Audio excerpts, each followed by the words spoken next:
Hi అందరికీ. ఇది చూస్తున్నారా? ఇది తెల్లకల్లు అంటే ఇది ఈత చెట్టు నుండి వచ్చిన నీర. పొద్దున్నే తీస్తారు, దీన్ని నీర అంటారు. ఎంత టేస్టీగా ఉంటుందంటే చాలా టేస్టీగా ఉంటుంది.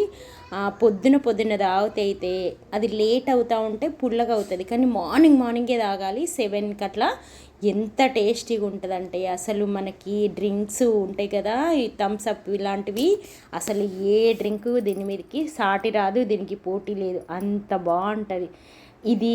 దీంట్లో ఔషధ గుణాలు సహజ సిద్ధంగా చెట్టు నుండి వస్తుంది కాబట్టి చాలా ఔషధ గుణాలు ఉన్నాయి ఇందులో. ఖనిజాలు, లవణాలు. మేమైతే ఈ మక్క గారెలు వీటితోని తాగాము. ఎంత బాగుందో! మక్క గారెలు చేసుకొని పొద్దున మక్క గారెలు చేసుకొని నీరా తాగాము. కాల్షియము, ఐరను, ఇతర ఖనిజాలు పుష్కలంగా ఉంటాయి. శరీరానికి మంచి బలాన్ని ఇచ్చే డ్రింక్ ఇది. అయితే ఇది మితంగా తాగాలి. ఎక్కువగా తాగడం వల్ల కూడా దీని దుష్ప్రభావాలు ఉంటాయి. కాకపోతే ఇది చాలా ఆరోగ్యానికైతే ఎంతో మంచిది, అందరూ తాగవచ్చు. Thank you for watching.